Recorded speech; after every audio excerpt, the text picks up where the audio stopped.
Industry ವಿಚಾರವಾಗಿ ಯಾವತ್ತೂ ಕೂಡ ಸಾಕಷ್ಟು ಕಾರ್ಯಕ್ರಮ ಇದು ಸ್ಪೆಷಲ್ ಅಪ್ಪಾಜಿ ಅವರ ಹುಟ್ಟುಹಬ್ಬಕ್ಕಾಗಿ ಆಗ್ತಾ ಹೆಂಗೆ ಇಲ್ಲ ಅಪ್ಪಾಜಿ ಅದೇ ಯಾಕಂದರೆ ನಮಗೆ health cinema professionally cinema health ಅಂತ ಬಂದಾಗ ಅಪ್ಪಾಜಿ ನಾಟಕ ಬಂತು. ಸೊ ಅಪ್ಪಾಜಿ ಅವರು ಎಷ್ಟು ಚೆನ್ನಾಗಿ ಹೆಲ್ತ್ನ ಕಾಪಾಡ್ಕೊಂಡ್ಬಂದಿದ್ರು ಅಂದರೆ ಹೆಲ್ತ್ ಎಷ್ಟು ಮುಖ್ಯ ಅನ್ನೋದನ್ನ ತೋರಿಸಿದ್ರು. ಆಮೇಲೆ ಫಸ್ಟ್ ಹೀರೋ ಅವ್ರು ಹೋಗ್ಬೇಕಾದ್ರೆ ತನ್ನ ಕಣ್ಣನ್ನು ಕೊಡಬೇಕಂತ ಅವ್ರು ಮೊದಲೇ ಪ್ರಿಪೇರ್ ಆಗಿ ಹೇಳ್ಬಿಟ್ಟು ಹೋಗಿದ್ರು. ಅದು ಅವ್ರು ಹೋದ್ಮೇಲೆ ಇಮಿಡಿಯೇಟಾಗಿ ರಾಘು ಅದನ್ನು ಇದು ಮಾಡ್ಕೊಂಡು ಫೋನ್ ಮಾಡಿ ಅಪ್ಪಾಜಿ ಹೇಳಿದ್ರು, ಅದ್ರ ಕಣ್ಣು ಕೊಟ್ಟಿದ್ದು. ಅದು ಫಸ್ಟ್ ಅರಿವು ಮೂಡಿಸಿದ್ದೆ ಅಪ್ಪಾಜಿ. ಅದು ನಾವು ಯಾವತ್ತೂ ಮರೆಯೋಕ್ಕಲ್ಲ. ನೇತ್ರದಾನ ಮಹಾದಾನ ಅಂತ ಒಂದು ಇದನ್ನು ತಂದವರೇ ಅಪ್ಪಾಜಿ. ಸೊ ಇಂಪಾರ್ಟೆನ್ಸ್ ಆಫ್ ಐಸ್ ಅಂತ ಏನು ನಾವು ಹೋದ್ಮೇಲೂ ಅವ್ರಿಗೇನು ಪಾಪ ಅವ್ರು ಹೇಳಿದ್ರು, ನನಗೇನು ಓದಿಲ್ಲ ಮಾಡಿಲ್ಲ. ಅವ್ರು ಡಾಕ್ಟರ್ ಕೇಳಿದ್ರು, ಅವ್ರ ಕಣ್ಣು ಉಪಯೋಗ ಆಗುತ್ತಾ, ನಂದು ಕೊಟ್ಬಿಡ್ತೀನಿ ಬಿಡಿ ಅಣ್ಣ, ಇವಾಗ ತಗೊಳ್ಳೋದ್ರಣ್ಣ. ನಿಮ್ಮ ಜೊತೆ ಕೆಲಸ ಮಾಡಿದ್ದು ಬಹಳ ಖುಷಿ ಆಯಿತು. ನೀವೇ ಬೆಸ್ಟ್ ಬಾಸ್. ಇಷ್ಟು ಮ್ಯಾನೇಜರ್ ಆಗಿದ್ದೆ, ಇನ್ನು ಮುಂದೆ ಬಾಸ್ ಆಗ್ತೀನಿ. ಹೇಗೆ boss Vala B the boss. ಯಾವಾಗಲೂ ಒಂದ್ಸತಿ ಹೋದ್ಮೇಲೆ ನಮ್ಮ ಕಣ್ಣಲ್ಲಿ ಹೋಗ್ಲಿ ಬಿಡಿ. ಸೊ ಆ ಥರ ಒಂದು ಸ್ಮಾಲಾಗಿ ಹೇಳಿದ್ದು. ಹೆಲ್ತ್ ವಿಷಯವಾಗಿ ಇರಬೇಕಾದ್ರೆ ಹೆಂಗಿರಬೇಕು, ಹೋದ್ಮೇಲೆ ಏನು ಮಾಡಬೇಕು ಅನ್ನೋದನ್ನ ಒಂದು ಅರಿವು ಮೂಡಿಸಿದ್ದು ಆ ಪ್ರೋಗ್ರಾಮ್ನ ಮಾಡ್ತಾ ಇದ್ರು ಅಂದರೆ ಭಾಳ ಖುಷಿಯಾಗುತ್ತೆ. ಅದು ನೆನೆಸ್ಕೋಬೇಕು. ಇದು ಇವಾಗ ಮರ್ತೋಗ್ಬಿಡೋದಲ್ಲ. ಎಷ್ಟೇ ವರ್ಷ ಆದರೂ ಆ ನೆನಪುಗಳು ಮಾತ್ರ ಯಾವಾಗ ಇರಬೇಕು. ಅಂದರೆ ಒಬ್ಬ ವ್ಯಕ್ತಿ ಇದ್ರು 3-4 ಸಾರಿ ನೇತ್ರದಾನ ಶಿಬಿರ ಮಾಡಿದ್ದು. ಯಾವುದು ಇಲ್ಲ, ಅದು ಮಾಡ್ತಾನೆ ಇರ್ತೀರ. ಅದೇನು ಅದೇ ಬಗ್ಗೆ ಹೇಳಂಗೆ ಇಲ್ಲ. ಈಗ ನೇತ್ರದಾನ,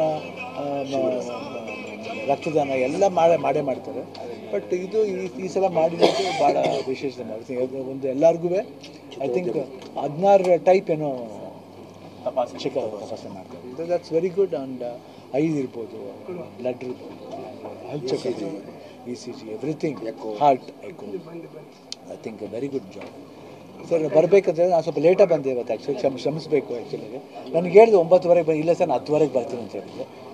ನಾನು ಫ್ರ್ಯಾಂಕಾಗಿ ಹೇಳಿದೆ ಸರ್, ಇಲ್ಲ 9:30 ಬರೋಕ್ಕಲ್ಲ, 10:00 ಬರ್ತೀನಿ, ದಯವಿಟ್ಟು ಬೇಜಾರು ಮಾಡ್ಕೋಬೇಡಿ ಅಂತ. ಆರೋಗ್ಯದ ವಿಚಾರವಾಗಿ ಮಾತ್ರ ಅಲ್ಲ, ಸಾಕಷ್ಟು ಇಂಡಸ್ಟ್ರಿ ಒಂದು ಮಾರ್ಗದರ್ಶಕರು ಅನ್ನೋಂಥದ್ದು ವಿಚಾರಗಳನ್ನು ಸಾಕಷ್ಟು ಪ್ರಸ್ತಾಪ. ಈಗಿನ ಇಂಡಸ್ಟ್ರಿ ಪರಿಸ್ಥಿತಿ ನಿಮ್ಗೆ ಹೆಂಗೆ ಅನ್ಸುತ್ತೆ? ಚೇಂಬರ್ ಅಲ್ಲಿ ಇದ್ದೀರಿ, ಇಲ್ಲ ಆಗುತ್ತೆ. ಏನಾಗುತ್ತೆ, ಒಂದೊಂದು ಟೈಮ್ ಬರುತ್ತೆ, ಒಂದು ಆ ಪೇಸ್ ಬರುತ್ತೆ. ಆ ಪೇಸ್ ನಾವು ಫಾಲೋ ಮಾಡಲೇಬೇಕು. ಅದು ಯಾರು ತಪ್ಪು ಯಾರು ನಾವು ಸೂಕ್ಷ್ಮವಾಗಿ ಹೋದ್ರೆ ಕಷ್ಟ.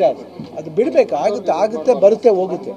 ಸೊ ಬರಬೇಕಾದ್ರೆ ಫೇಸ್ ಮಾಡಬೇಕು. ಫೇಸ್ ಮಾಡಿ ಹೆಂಗೆ ಫೇಸ್ ಮಾಡಬೇಕು ಅನ್ನೋದು ಪ್ರಾಪರಾಗಿ ಮಾಡಬೇಕು. ಸುಮ್ಮನೆ ನಾವು ಏನೋ ಬುದ್ಧಿವಂತ ಏನೋ ಹೋಗೋದಾಗಲಿ, ಇಲ್ಲ ರಾಂಗ್ ಸ್ಟೆಪ್ ಇಡೋದಾಗಲಿ ಯಾರು it should be A proper step. ನಾನು ಅದೇ ಚೇಂಬರ್ಗೆ ಯಾವಾಗ ಕೇಳೋದು ಅದನ್ನೇ, ನೀವು ಕಾಲಿಡಬೇಕಾದ್ರೆ ಒಳ್ಳೆ ಪ್ರಾಪರ್ ಸ್ಟೆಪ್ ಕಾಲಿಡಬೇಕು. ಅವಸರ ಪಟ್ಟು ಏನೋ ನಾವು ಇವಾಗಿರೋ ಮೀಡಿಯಾ ಇದೆಲ್ಲ ತುಂಬ ಕಷ್ಟ. So we have to be very careful. ಜನಗಳಿಗೆ ನಾವು ಆನ್ಸರ್ ಮಾಡಬೇಕು. ಏನೇ ಸಮಸ್ಯೆ ಬಂದರೂ ಅದು ಬಂದ್ಬಿಟ್ಟು ನಾವು ಮಾಡ್ತಿದ್ರೆ ಸರಿನಾ ಇಲ್ವಾ ಅಂತ ಯೋಚನೆ ಮಾಡಬೇಕು. ಯಾಕಂದರೆ ಕಲೆ ಅನ್ನೋದು ಬರೀ ಕನ್ನಡ ಸಂಬಂಧಪಟ್ಟಿದ್ದಾರೆ, ಸಿಕ್ಕಾಪಟ್ಟೆ ಭಾಷೆಗಳಿದೆ. ಸೊ ಎಲ್ಲ ಭಾಷೆಗಳನ್ನು ಒಂದುಗೂಡಿಸ್ಕೊಂಡು ನಾವು ಮಾಡಬೇಕಾದ್ರೆ ಎಲ್ಲರದ್ದು ಕರ್ತವ್ಯ ಆಗುತ್ತೆ. So we have to think about that.